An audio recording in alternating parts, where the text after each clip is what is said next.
TraderInsight.com. I'm Adrian Manns. Let's talk about what we did in the first hour trading pit on August 28th, 2018. We didn't have many of the XRV setups going into the session, so today we also talked through some of the trades from the Around the Horn trading plan, and I'm going to go over those here. The ones that we chose to focus on in the room: Boyd Gaming Corporation, ticker symbol BYD. This one had a 36.11 stop per the plan, a 35.87 trigger price. 35.70 was 50% of the distance to the target, and 35.51 was the target. You heard Rick Kipp talking about this one, and Julie as well. Once we were triggered into this, it very quickly made its way down to the 50% to profit target level.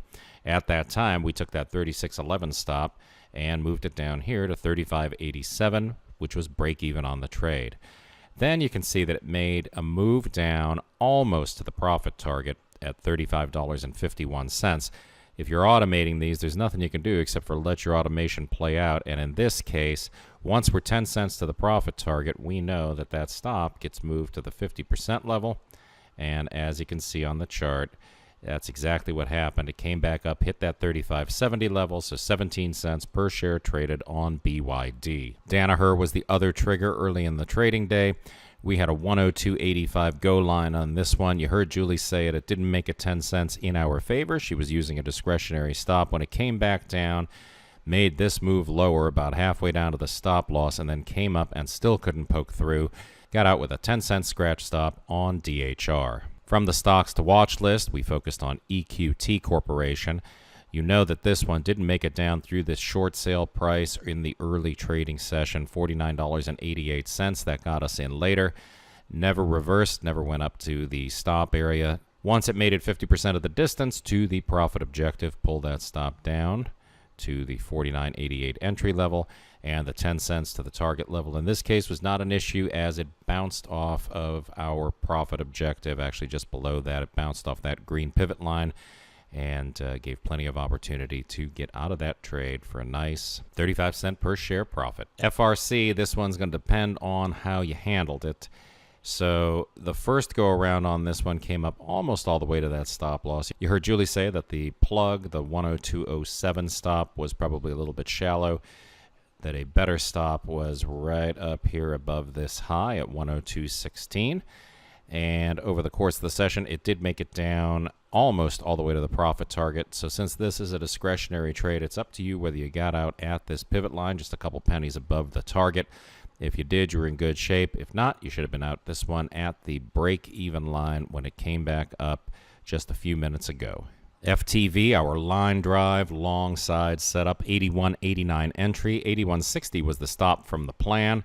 This one made no bones about it. 81.89 entry, got right through that 82.13 pivot line, oscillated there for a few minutes, but ultimately $82.33. The target on the trade, that wound up being just about the high of the session so far.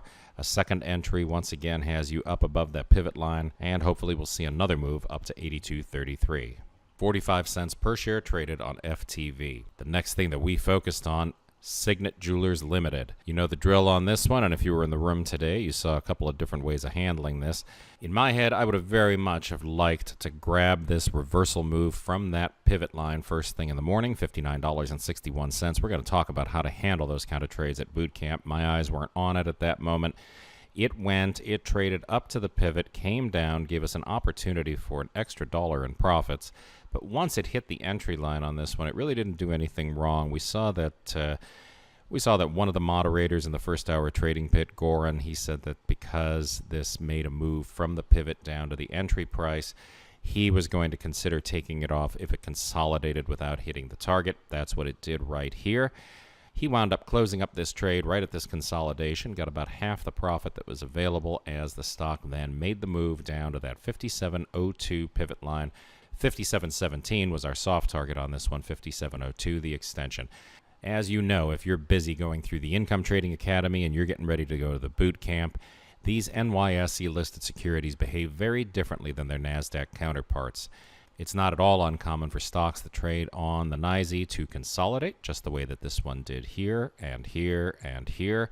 And a lot of times with these stocks that are listed on the big board, we wind up getting measured move over the course of the session. Especially on these XRVs, it pays to stick with them. My rule of thumb on the NASDAQs, I like to take my money and run. And when there is a specialist, a designated market maker on the other side of the trade, I like to watch these and see how they play out.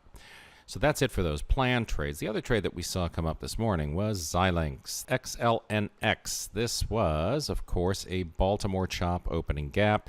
You heard Rick talk about this one as a trapdoor setup. That's because this 77.12 low on the first bar of trading was the deepest bar in that opening pullback.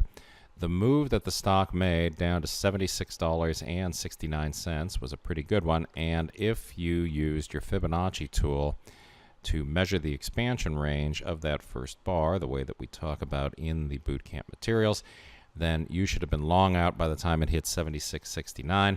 Sometimes we're looking to hang on for a bigger excursion down to that $76.38 pivot line. But as long as you peel off part of the trade on the way down through those logical profit targets, then some of the potential profitability sticks with us, and we don't wind up worrying about the opportunity cost later. Now, somebody in the room did follow these pullbacks up to this infield fly bar. Good eye, I will say, on that. And that, of course, had a 77.45 entry with a 77.12 initial target, and then $77.69, the low of that second bar, made for a logical profit objective if you took that one. And then finally, we had Tiffany. There was an entry just below the low at 133.36 and a profit objective at 132.59, and this one played out beautifully. The bar that got you in got you straight to the target. About 76 cents per share traded on Tiffany. So there you go. Somebody sent me an email this morning saying we covered quite a bit more than we usually do in the room. Was there a reason for that? It was just because we were light on setups on the XRVs and on the Baltimore chops. So when we get the opportunity to talk about the other stuff, why not do it? Clears it up for everybody who is studying and getting ready for November. If you have not started looking over your Income Trading Academy materials yet, don't worry, you still have plenty of time.